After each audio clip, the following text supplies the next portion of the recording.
Hello, friends. Welcome back to 1D10T Does Stuff, and I'm the 1D10T in charge, Trevor Stewart 1308. And we are going to be reading from Inflamed, Deep Medicine, and the Anatomy of Injustice by Rupa, Marya, and Raj Patel. Some deep and heavy stuff. Hi, Just Sweet Crystal. Thank you for being here. Much love. Yes, some deep and heavy stuff. So, I understand if people are not into that. And, also I recommend you get something good. And I am doing pretty well today. It's overcast and kind of dreary here today. And so I'm fighting off kind of being tired. But, oh,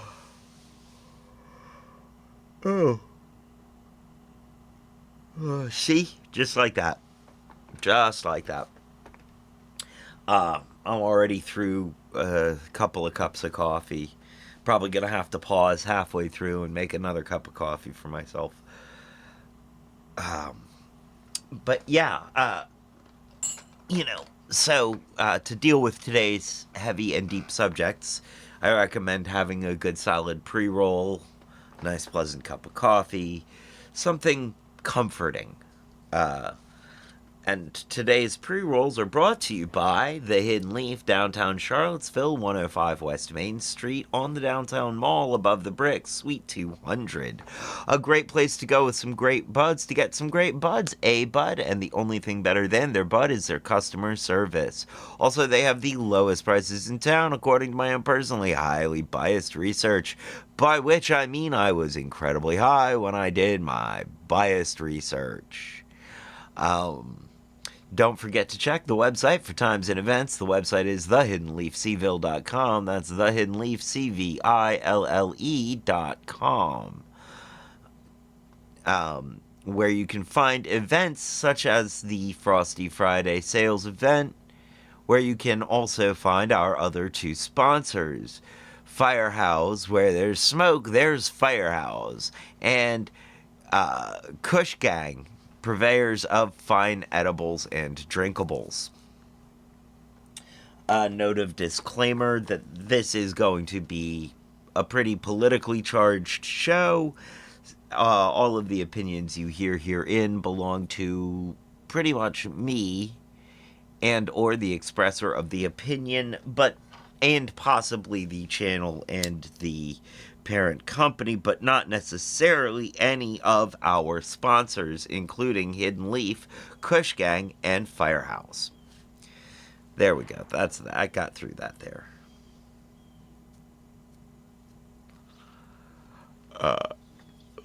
Pardon me.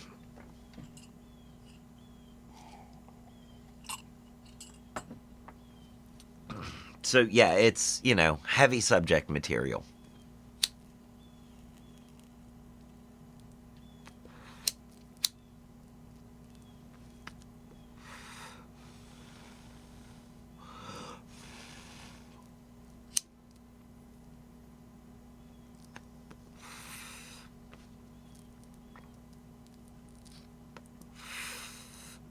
There we go.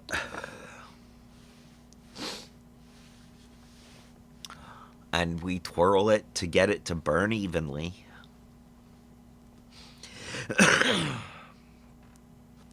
So on Tuesday streams, we are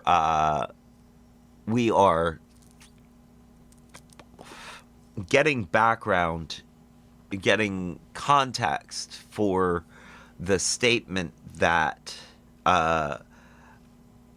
marginalized people face at best indifference and at worst danger from the medical institutions in the United States. Specifically, that black women face a clear and present danger from the emotional and behavioral health institutions in the United States. And this book is how it's helping us with that is by discussing how colonization has had a serious effect on the wellness of indigenous and marginalized peoples, mainly indigenous peoples. This book has got a lot of other very helpful information in it. It's very helpful, a lot of other helpful language. There's a lot of language in this book that helps when talking about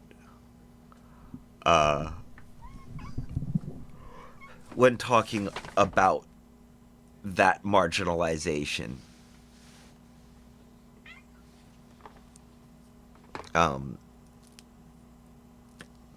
This book is what this book is doing is discussing it's discussing, like I said, the health outcomes of indigenous people because of colonization, but it's doing so through the lens of the idea of deep medicine, which is this deep connection that we have, that our bodies have with the world outside of us. And this book is using analogies of the world around us, of the environment around us, the exposome, to describe processes in our biological processes and the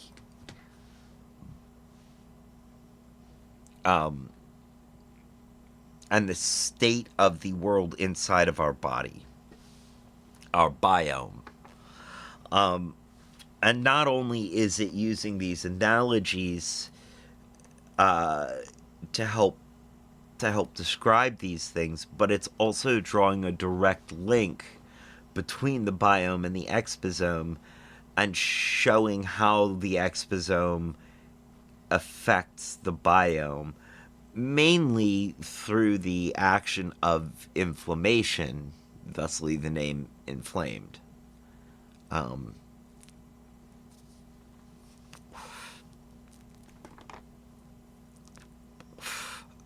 I find that the way this book is written is... it's a challenge. It's a deliberate challenge. It's a challenge, I think, that is sort of meant to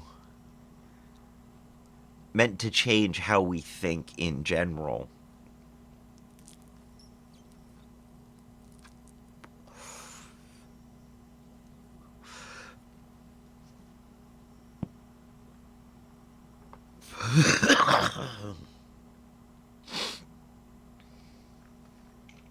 It's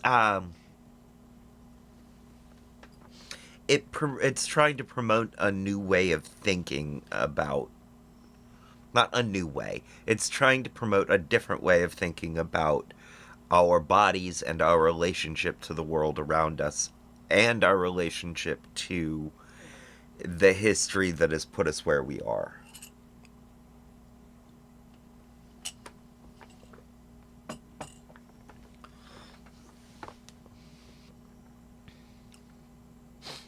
There, I think that's a pretty good introduction to the book, I think.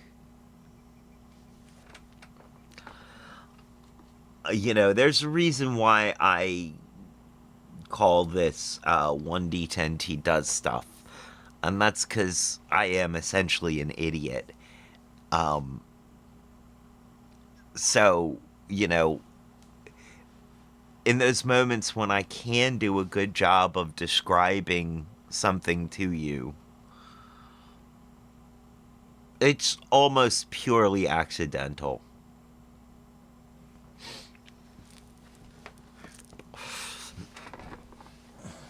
Alright, let's see where we are. We are on composting our grief. We are working in the nervous system. And we just finished talking about how the gut is directly related to our,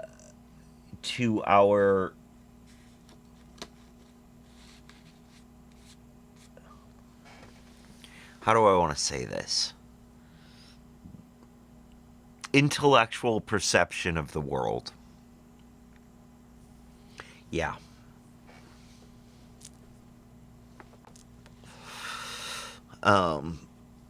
We're gonna go ahead and back up a paragraph. I'll get a running start into composting our grief. Despite these strides in our comprehension, humans continued to treat one another and the web of life as disposable.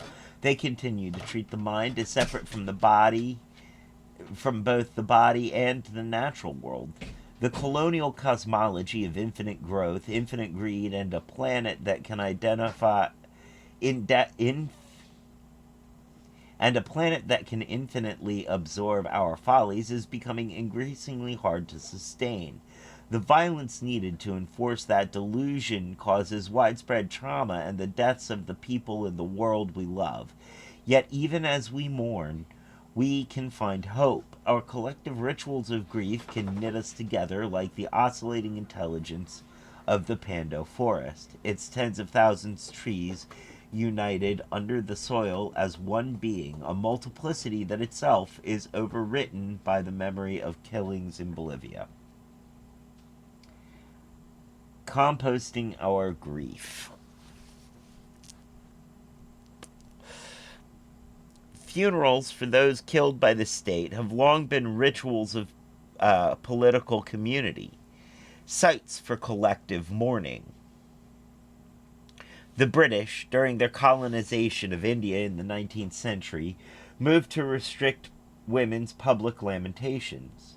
1985, the South African apartheid regime banned funerals for more than one person.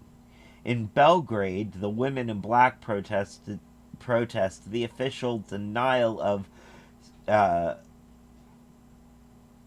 Srebrenica massacre. Srebrenica massacre. In Buenos Aires, Plaza de Mayo, the others of the Argentinian disappeared protest that silence. The mothers of the Argentinian disappeared protest that silence. And in a Houston church, people gathered, even under COVID lockdown, to grieve together the murder of George Floyd. A funeral can be a collective act of diagnosis, telling the story of a killing not simply through biology, but through the social and political conditions that precipitated it. Collective mourning allows the bereaved an opportunity to crack grief open and find the hope inside.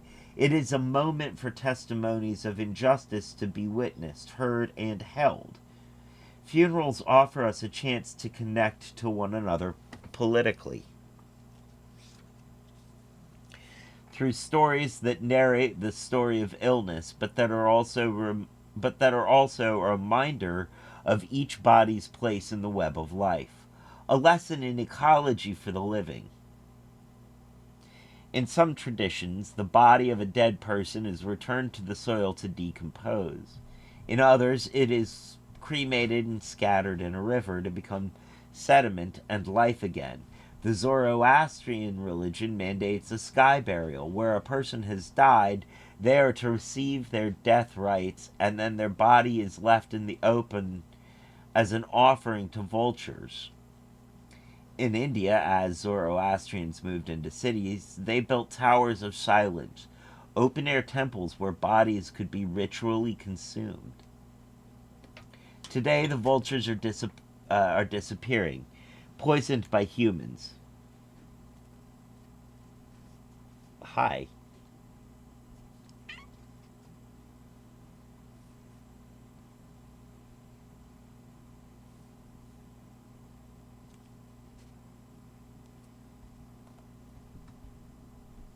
Bye.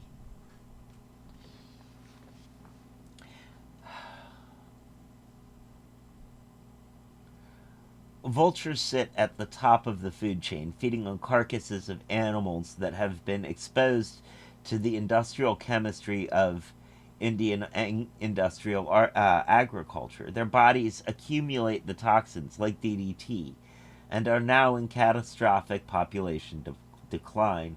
There aren't enough vultures left to allow Zoroastrian humans to pass into the spirit world.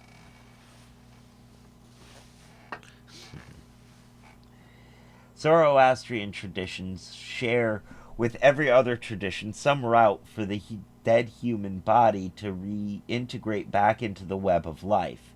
Care for the dead is also care for the living, and a reminder that we came from air, water, dust, and that to there we will return. Whatever rituals we use to grieve our dead, they all transmute the pain of grief into healing. Vocalizing our grief, storytelling, groaning, wailing, and singing can be healing, quite literally. When we use our voices, the nervous system works to counter inflammation.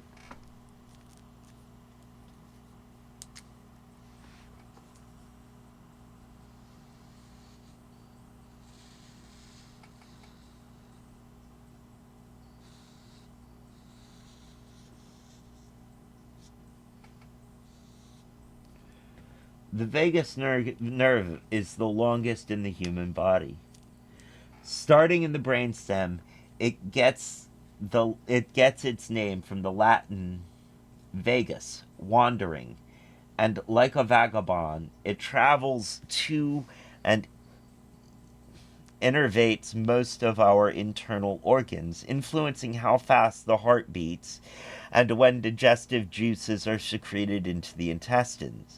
Whereas the sympathetic nervous system makes up part of the stress response, the vagus nerve is a part of the opposing parasympathetic nervous system, which prepares the body to rest and digest. It plays an important role in modulating the immune response, and the cytokines it induces are decidedly anti-inflammatory.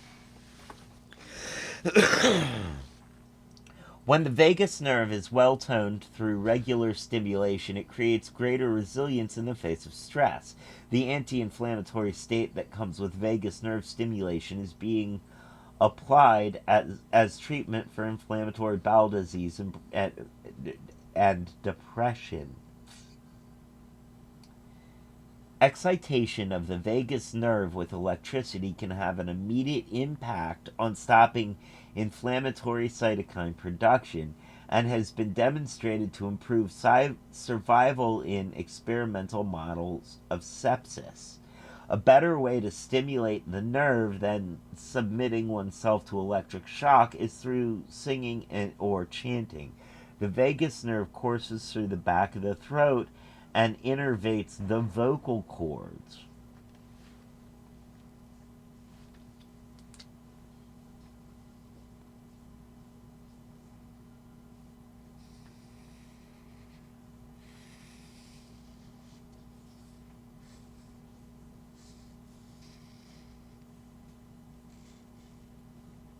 Chanting may coax it to exert anti-inflammatory effect.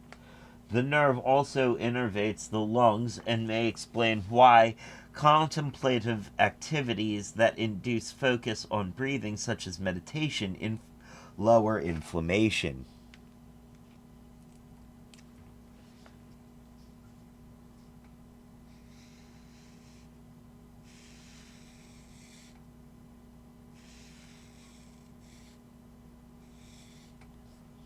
Singing has a range of demonstrable health benefits, from upregulating oxytocin to improving outcomes with dementia patients to building social bonds that sustain and enrich our lives.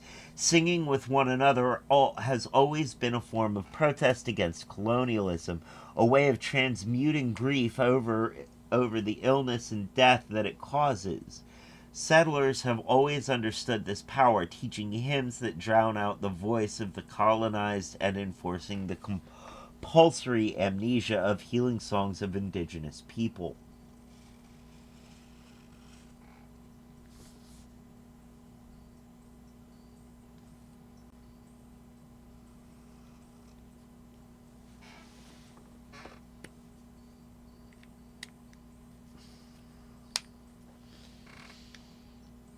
I mean, we know music is powerful.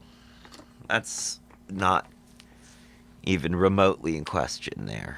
We've always known music is powerful. But also, and because of this, we've also always been aware of the music replacement of indigenous peoples.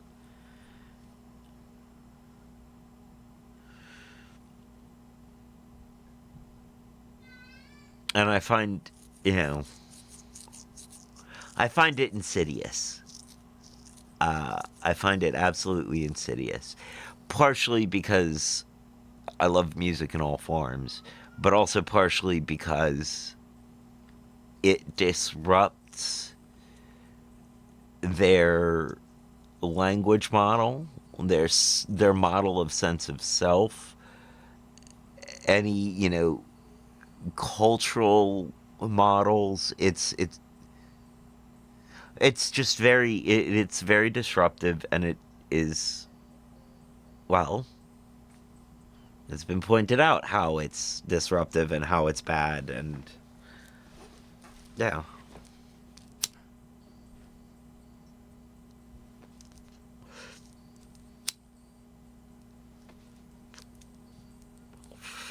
I did not realize that it might have an effect on the vagal nerve, on the vagus nerve.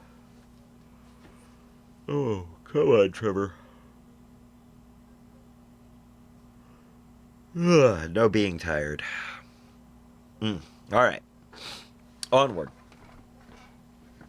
The original World Wide Web.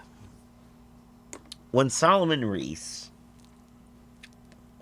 the Tsimshian Salto man whom we met in chapter 3, said, "The land is made of our ancestors' bodies re-entering the life cycle." He was speaking directly to the alchemy that is the work of the fungal kingdom, turning death back into life as it recycles nutrients through its network. On a cellular level, fungi sit somewhere between plants and animals, sharing characteristics of both groups and serving as a bridge between them. As our bodies are sent to decompose, our morning songs generate real biological change within the living. Fungi will ultimately transform the dead back into new life. Today, the largest organism on the planet isn't a blue whale. It is an agent of both death and decomposition, and of regeneration and rebirth. A honey fungus in Oregon, the humongous fungus, is a parasite more than 2,000 years old and hundreds of hectares wide. Known as Amarilla ostoyae, it threads through the soil and roots of what is now called Malheur National Forest in Paiute territory.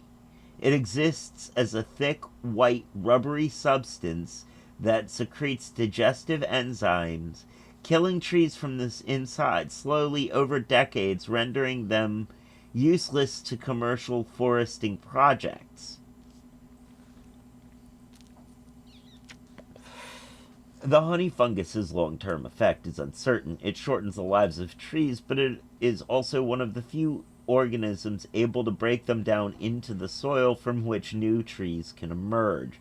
Climate change is complicating the picture, making the conditions for it to spread and spread of pathogenic fungi in general more favorable, to the detriment of symbiotic fungi.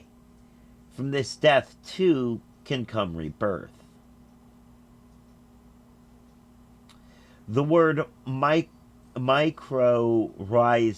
comes from the Greek mykos, fungus, and rhiza, root.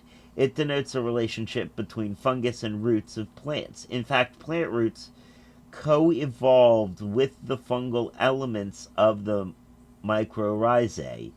When early plant cells emerged from the ocean onto the land, they couldn't access the micronutrients present in the rocks. So they partnered with fungi who could break down rock, making minerals such as phosphorus, zinc, and copper available to the plants. In turn, the plants make sugar from the sunlight, 20% of which it gives to the fungus. It is a relationship that continues today. Up to 90% of modern land-based plants have mycorrhizae. An example of mycorrhizae, not micro, mycor. An example of one of the oldest, most enduring symbiotic relationships between kingdoms.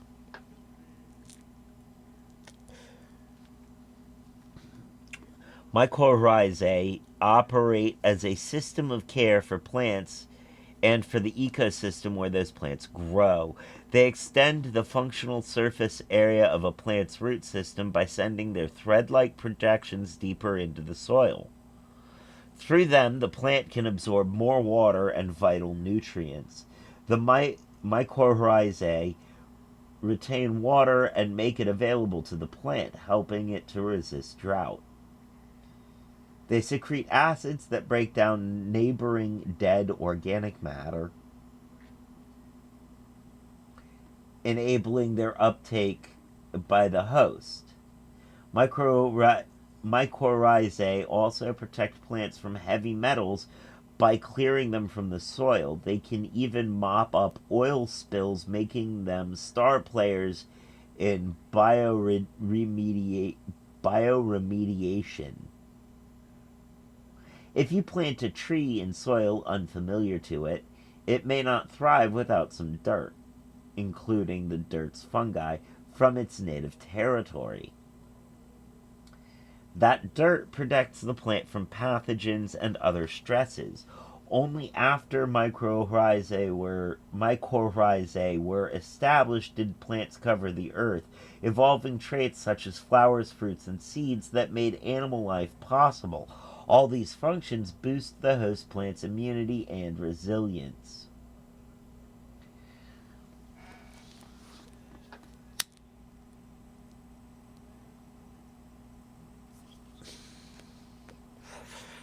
Mycorrhizae connect plants to one another through exquisitely fine white threads, hyphae, and to the larger network of fungi in the soil known as the mycelial web. Not to be confused with the mycelial network.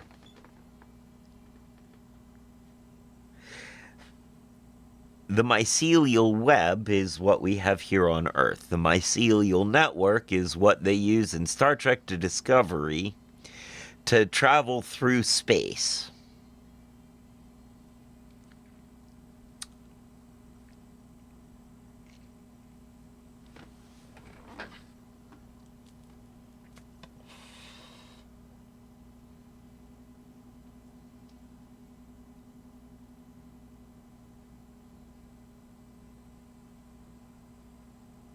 Mycelial web.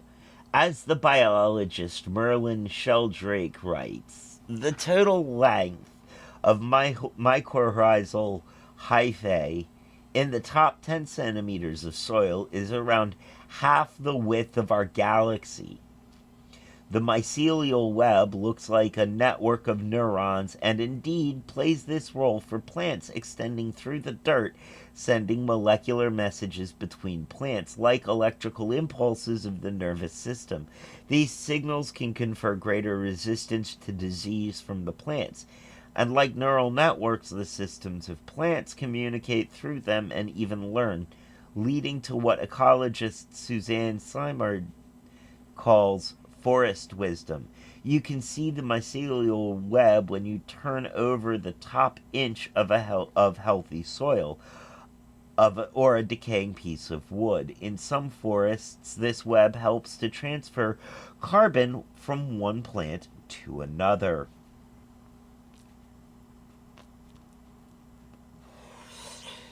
Nutrient exchange may appear to be an altruistic behavior by trees. They seem to be giving away resources for food for the good of the community.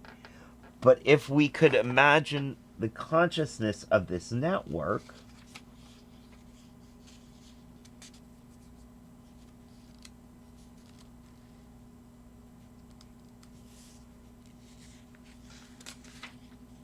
we might say that the mycelial web functions as a life form involved in care. Mycelia tend the forest for the mutual benefit of the fungi and the trees. The mycelial web looks after itself only by taking care of and in symbiosis with the world that it inhabits. Flourishing is predicated on generosity towards the life of others.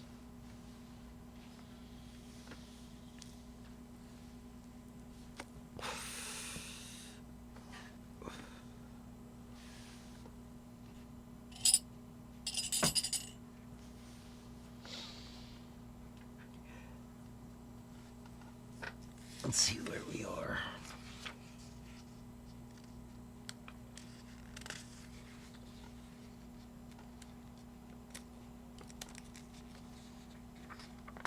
All right.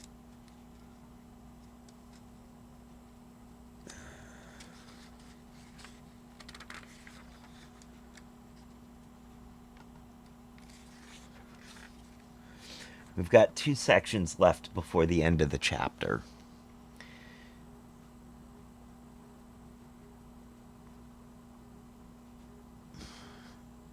I think we're just going to go ahead and keep going. Yeah, let's just keep going. Mushroom medicine. The fungal kingdom is a bridge between plants, animals, and microbes, facilitating a vast network of interkingdom communication, collaboration, and exchange. And the intersections and interactions between these kingdoms open the way for new insight and understanding to emerge. Mushrooms with hallucinogenic properties from the psilocybe and amanita genuses have featured in indigenous cultures from Mesoamerica to Siberia to North Africa for thousands of years.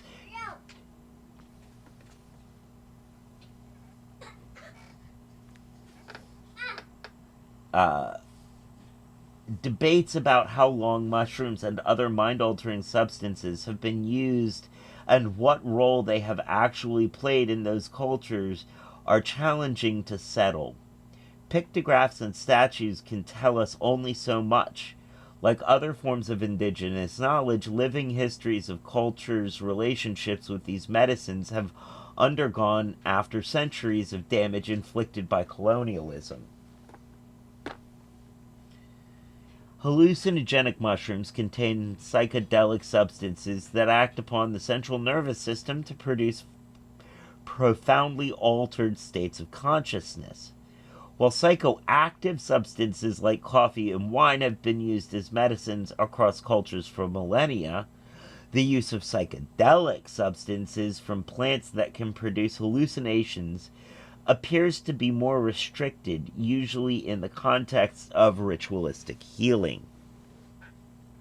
From peyote cactus to medicinal mushrooms to fermented brews, mind-altering substances were part of many traditional societies' medicine practices, where the healer often consumed the substance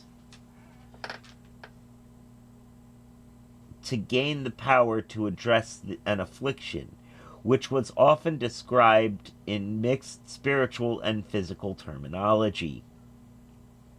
One cross-cultural survey from the 1970s looked at 488 different societies and found that 90% of them had cultural practices involving altered states of consciousness. One of the cultures that used these practices, those with the highest rates, were indigenous people from North America. Those with the lowest rates of use were societies where monotheism thrives: North Africa, the Middle East, and Europe, including overseas Europeans.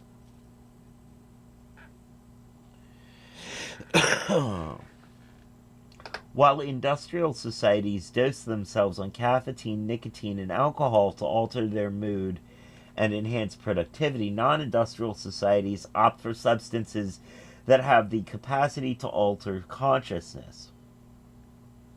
Some ethnobotanists point to the role that monotheism played in eliminating indigenous science of plant medicine in Europe and the Middle East. In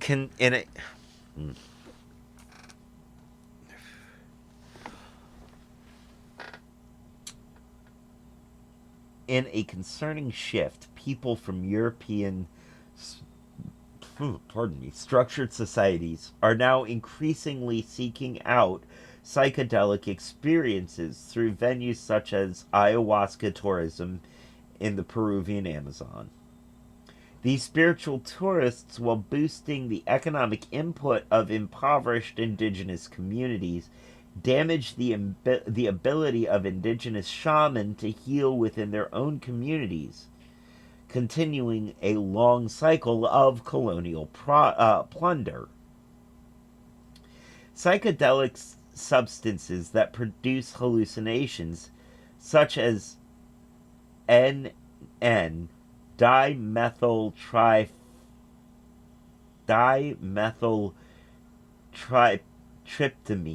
dimethyltryptamine. Oh, DMT. From ayahuasca, psilocybin from mushrooms, mescaline from peyote, and synthetic LSD from the fungus ergot all affect the same receptors of the brain, the 5-HT receptor, which is also where the neurotransmitter serotonin acts. As we have seen, serotonin is an ancient molecule critical for maintaining homeostasis in the brain. Many modern antidepressants work by blocking the clearance of whatever little bit you may have from the active space of nerve cells, so it can continue to stimulate its receptors, producing what we call a sense of well-being. 5-HT2A. Okay. The 5-HT2A receptor's activation also has potent anti-inflammatory effect, not just in the brain but all over the body, where serotonin acts as a hormone. This is why both psychedelics and serotonin reuptake inhibitors, such as Prozac, are useful in treating depression, suicidality, and their accompanying inflammation.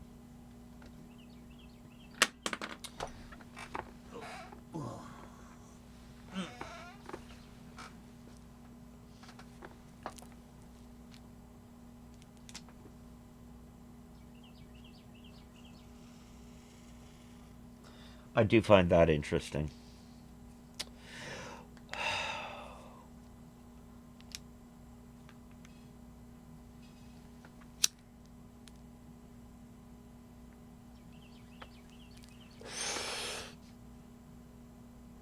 I suppose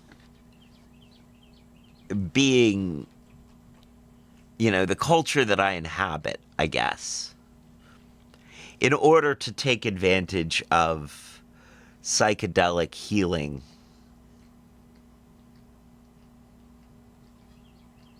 it would be LSD and MDMA.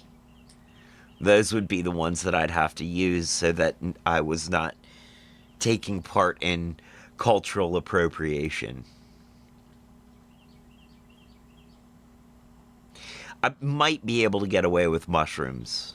being non-cultural appropriation. But it's a little...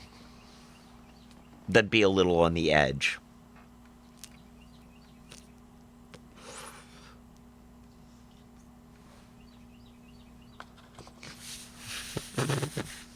Talk about virtue signaling.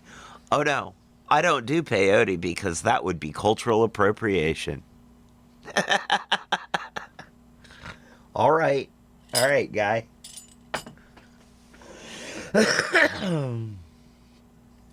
Before we conclude that all we need to make us feel better is more serotonin in our lives, let's try that again.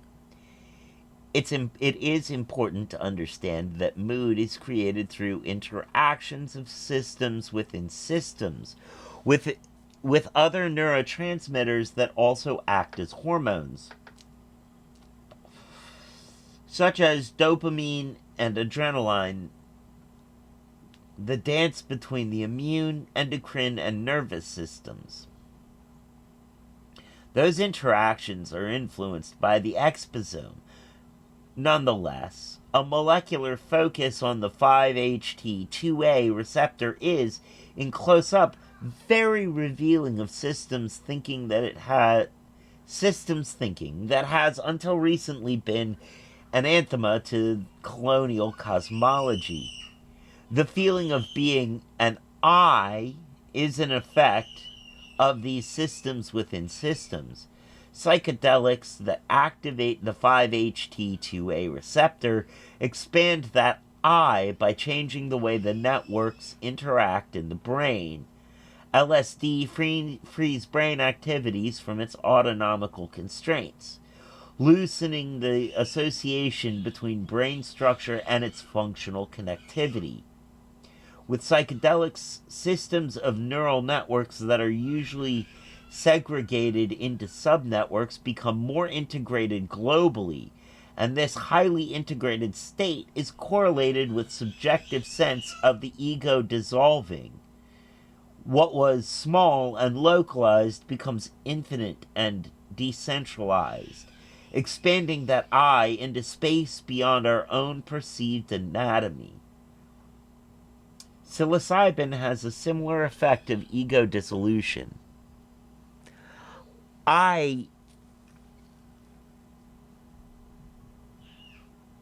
have obviously not taken enough. I have never experienced that sense of ego dissolution. I have never had that sense of ego death. I have such...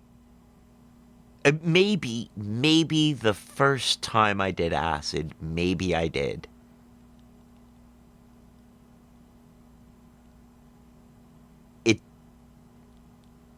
None of the parts of it that I remember did that happen. I remember feeling very secure in my sense of self. Almost extra secured in my sense of self. It was the... I very much was like, no, I am Trevor, I am me, The question then for me became, how do I relate to the world? How does, what is my place in the world? It was never a sense of I am connected to the world. The I never dissolved. I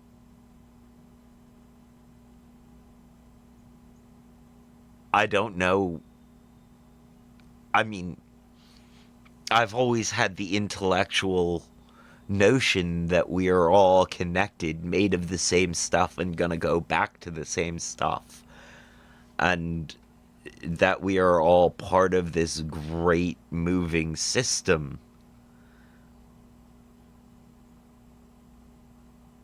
but the sense of self has never dissolved. I don't know if that's...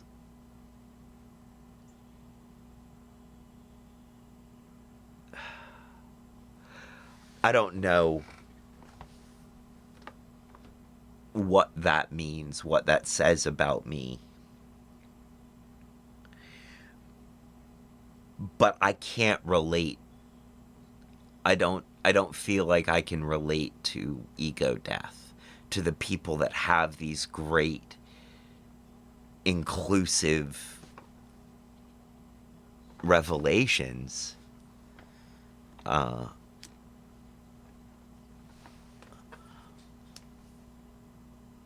I feel very isolated, very individual in the universe.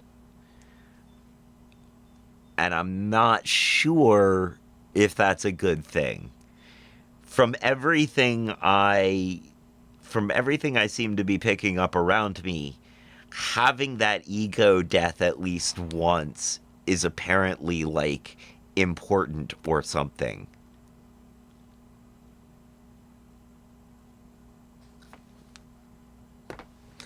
I don't know.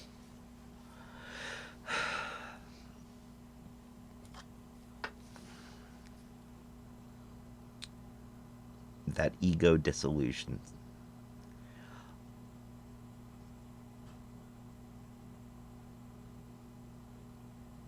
I also don't feel very connected to other people.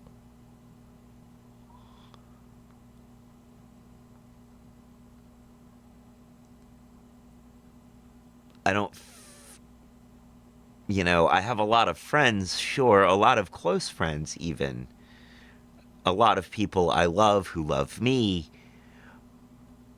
But there is still a distinct boundary of self.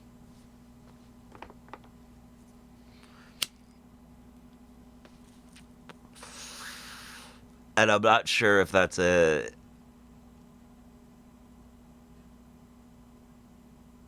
don't think that's a good thing.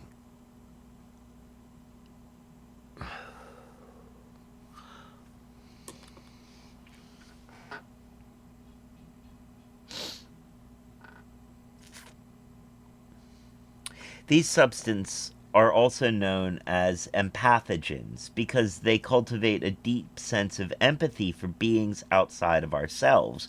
It's easier for us to care for others when our own ego is a little more dissolved. Psychedelics can correct our vision. I think they mean that metaphorically, because I'm pretty sure that the degradation of my eyesight was due to psychedelics, because I couldn't get my eyes to focus, and they just never fully focused back.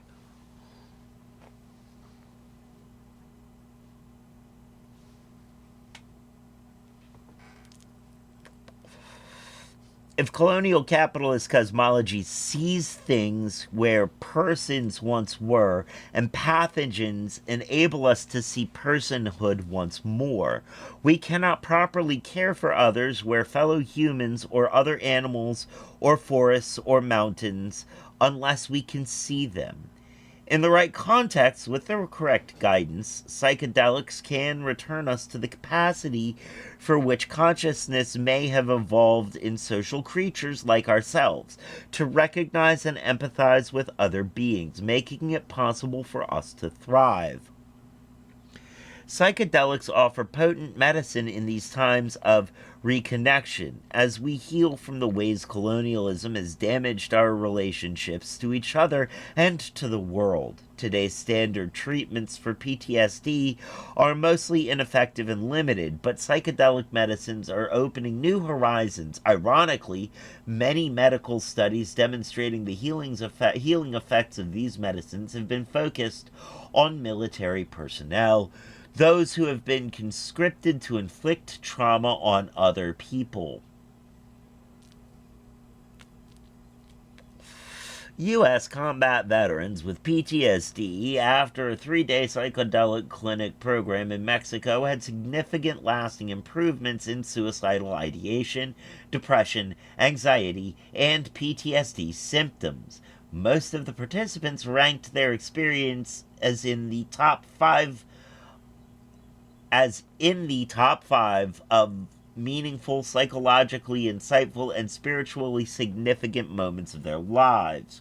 A small study found that therapy with MDMA, another 5-HT2A activating substance, ecstasy.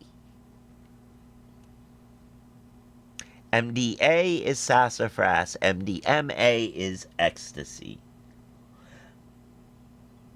Another 5-HT2A activating substance, ameliorated PTSD symptoms in 76% of participants with chronic PTSD, with improvements lasting 1 year out.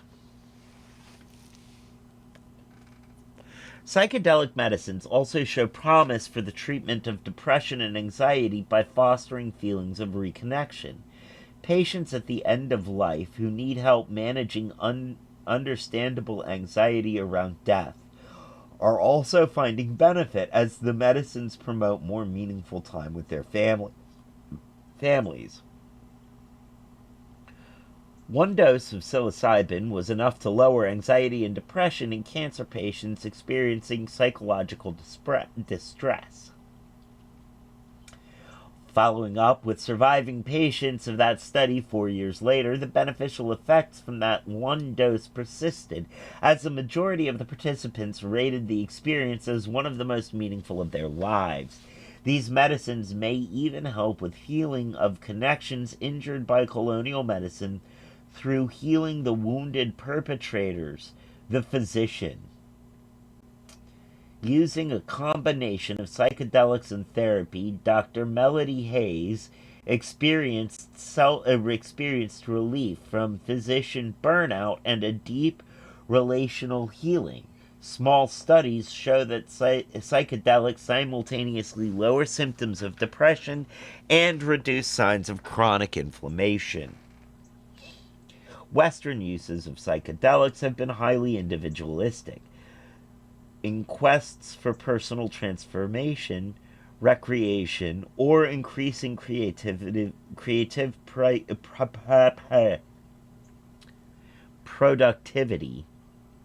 through microdosing. While self-care is important, expanding that sense of self is urgent.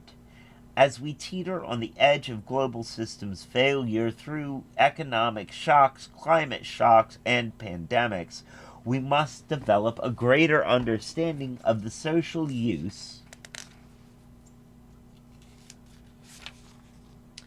of these medicines, which is how the indigenous cultures who have stewarded these medicines and practices have kept them alive. It is through communities of care and communities of medicine that we must look to heal this wound that is too great for any one of us to heal alone.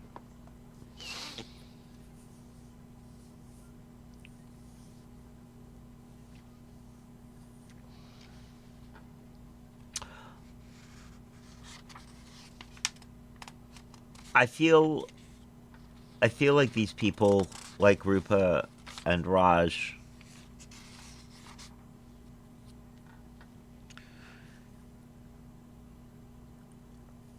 have hope for the future at the time that this was written that I don't think they would necessarily have anymore.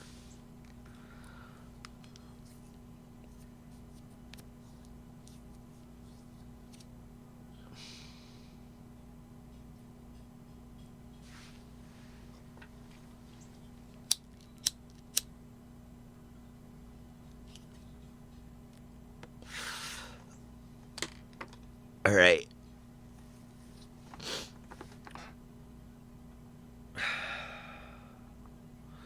We've got this last section to get through before the end of the chapter. I'm gonna roll through these last 3 pages.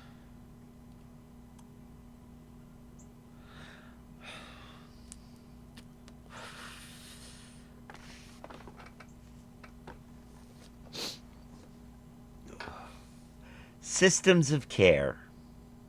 Earth, human societies, our bodies, and our minds are interconnected systems, and they all are in desperate need of care. We are now living in a catastrophe brought by 5 centuries of extractive and individualist cosmology. Under colonial capitalism, this want of care becomes an opportunity for profit. Consider the sites of the earliest, most horrific concentrations of death under COVID: nursing homes.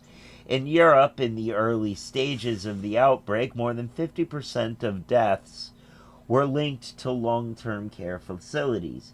In Quebec, nearly 90% of deaths were in nursing homes. Under elite capitalism, the care of elders is a fix, in the vein of a prison system, to warehouse a low-income population, exploiting carers from communities where neoliberalism has devastated other forms of employment.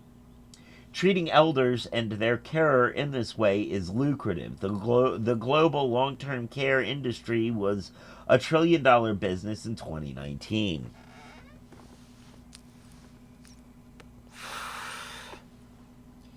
Herein lies the tension. Evolution predisposes us for care. The planet, our own bodies, our consciousnesses are wired for care of others. But capitalistic economic and social systems teach us to restrict the set of beings whom we're prepared to recognize as people, and to suppress the urge to care, unless money might be made from it. They misdirect our attention and obfuscate our capacity of recognizing one another and the care we need.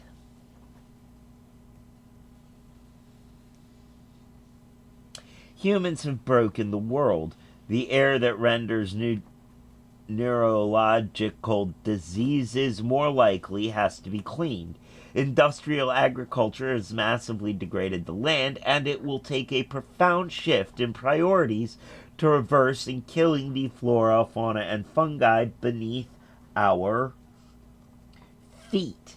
In the United States, as elsewhere in the world, waterways are being polluted by agriculture and fossil fuels, and the defenders of that water are being attacked. The leader of the Poor People's Campaign, Reverend William Barber, points out that as many as 5.5 million people in this nation can buy unleaded gas, but can't get unleaded water from their faucets at home. Grand visions of care and repair, to use Naomi Klein's term, can move us beyond the failures of contemporary capitalism. Ideas like the Green New Deal are international calls to care for humans and the planet, rebuilding schools, hospitals, and clinics and daycares. Bridges and transmission lines for a zero-carbon future are all important work of repair. In a sustainable future, clean air and water for every human, health care and education for all, safe and sustainable housing for everyone, and an end to hunger, and even 50,000 kilometers of zero-carbon travel per person per year are possible.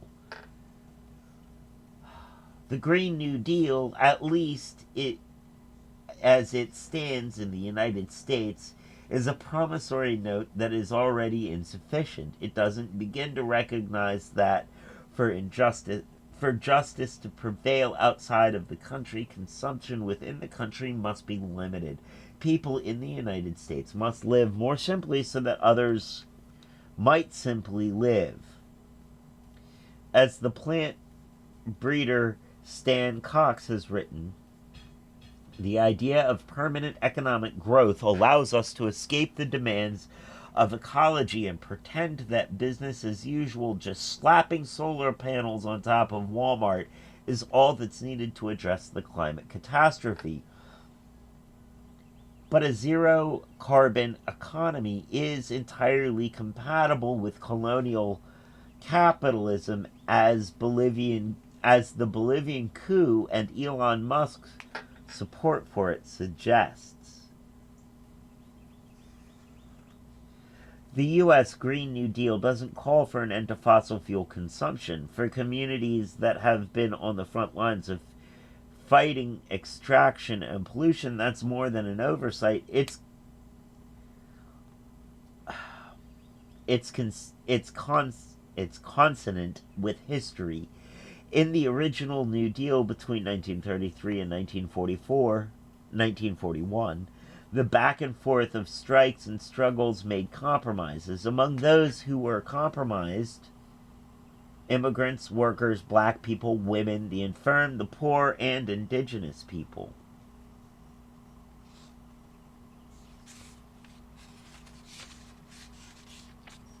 Women's rights were not guaranteed at the federal level, but were left for individual states to decide. Ruth Wilson Gilmore puts it, men received automatically what women had to apply for individually, while native-born workers enjoyed workplace protections. Immigrant laborers endured a decade of betrayal, interrupted by largely women and communist-led 1938 San Antonio pecan sheller strike, which won victories against employers and the Immigration and Naturalization Service. Landowning farmers did well, but tenant farmers, particularly in the South, were ineligible for direct subsidy because they were renters. Indeed, Southern Tenants and Farmers Union called the New Deal that economic monstrosity and bastard child of a decadent capitalism, of a youthful fascism. This history is not lost on a new generation of climate activists, which is why indigenous-led groups like the Red Nation have responded, calling for a Red Deal, like the movement for Black Lives does. The Red Deal calls for the abolition of colonial institutions and that sunder communities, and acknowledging and intersecting systems in which we are embedded. The collective behind the Red Deal demands a return to kinship with the web of life. Under a more expansive cosmology, the ideas of care and repair shift from being investments in healthcare and public works programs to something far deeper. The repair in care and repair is about recognizing our need to make reparation to one another. In that process, it is the communities most offended against, whose exposomes have put them at the greatest risk of harm, who can and must lead. BIPOC communities in the United States, Black, Asian, and minority ethnic communities in the UK, indigenous peoples worldwide, those in the global South who fell under European empires, and those vassal to the needs of U.S., Chinese, India, Japanese, South Africa, and Brazilian capital. Following the lead of the movement for Black Lives, the Red Deal sees change emerging through mass movement building rather than benevolent policy tweaks.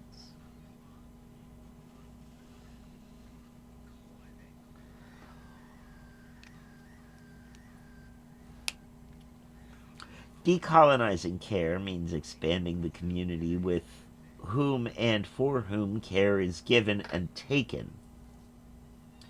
Feminists have recognized that duties of care have invariably fallen on women's shoulders. Care Revolution, written by the social scientist Gabrielle Winker, is a book for an international movement that democratizes care on the basis of need to make the resources available so that we can all care for one another through that ourselves.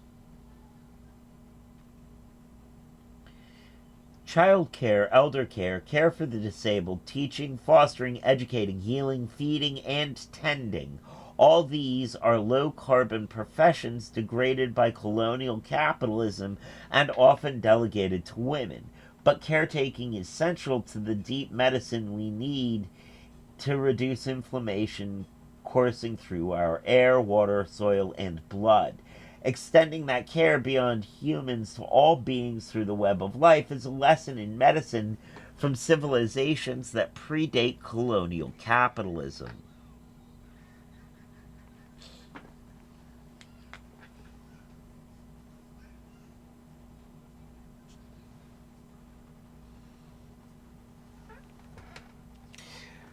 I feel like this last section is really sort of uh, trying to kind of pulling together the last couple of chapters. Uh, a pan-species care revolution cannot happen, however, without a reckoning. The decolonizing project isn't a one-off reparations payment from oppressor to oppressed, from white to black, from bourgeoisie to the working class, from men to women, from settler to indigenous. Reparation is certainly part of the process of healing, but it cannot be dispensed through a single payment. Reparative care requires a transformation in the way we hold, exchange, and interact with one another and the web of life.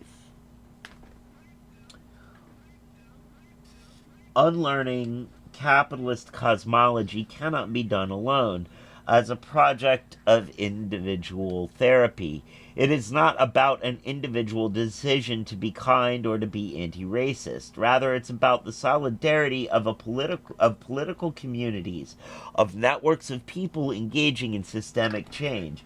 A decolonial idea of care extends not just to other humans, but to all relations in the web of life. We can learn new songs, but not while the old ones are being sung. Such learning is always social. To achieve that will require a vision of comprehensive abolition. Ruth Wilson Gilmore explains that abolition is about presence, not absence. It is about building life affirming institutions as we together compost our grief and transmute death into life. We liberate the resources necessary to transform our world through the creation of a culture of care. Health is not a static condition of an independent organism.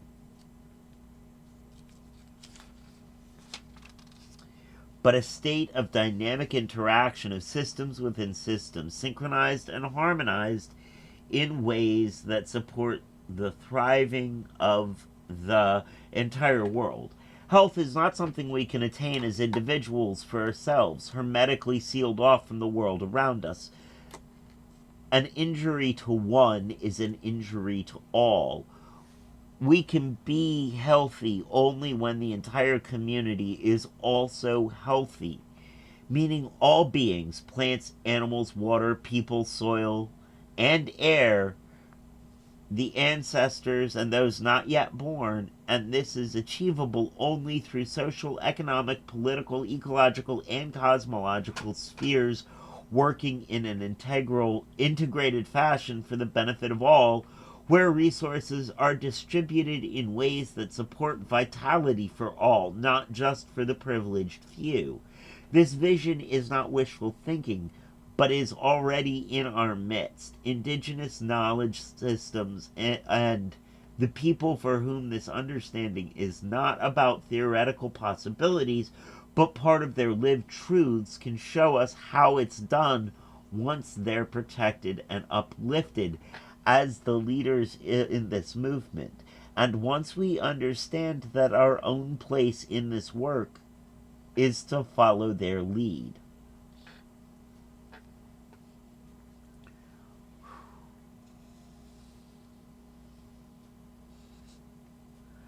As we move to correct our course, we are equipped with everything we need to transform our world into one that heals. The immune system and its interconnections to the nervous and other systems is our own internal tuning device, reflecting back to us how close we are to health.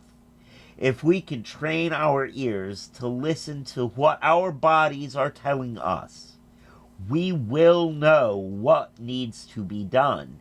And when we are on the right path, it will be clear. We will no longer be inflamed.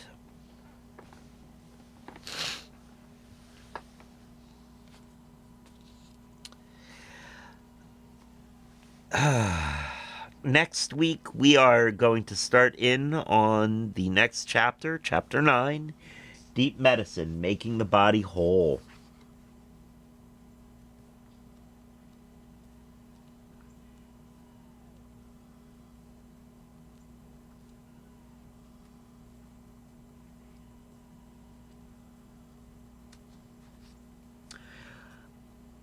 I guess that's our last section.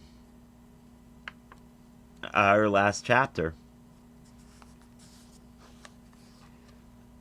Because after that, it's a whole lot of notes, of citations.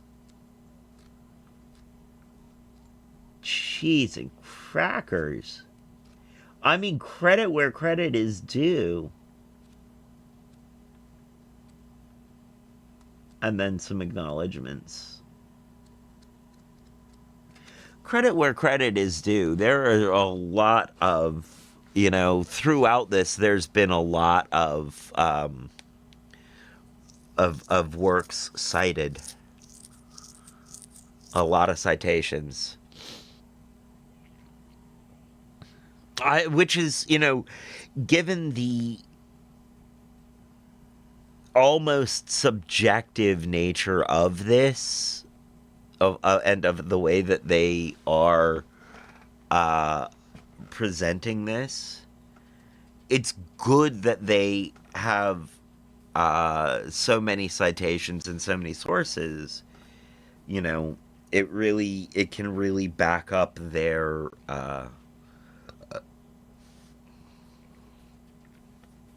assertions, their claims. Well, all right. Thank you for joining me, Just Me Crystal. Thank you, everyone else. I think we are going to call it in here for today. A slightly shorter one today, I guess. We've been tending towards shorter streams in general recently, so... Oops, wrong button. There we go. Yeah, we've been tending towards shorter streams in general recently. I feel like I'm trying to make it more accessible for people to watch on YouTube. So, they're not committing to a 2-hour stream. Only an hour and a half, something like that. Any case, thank you for joining me. Much love. Thank you, Just Me Crystal, for being here. And stick around for the raid. And now is the time on the show when I say, as they say around here, 2 up, 2 down, VA, double deuces. I'm out, y'all.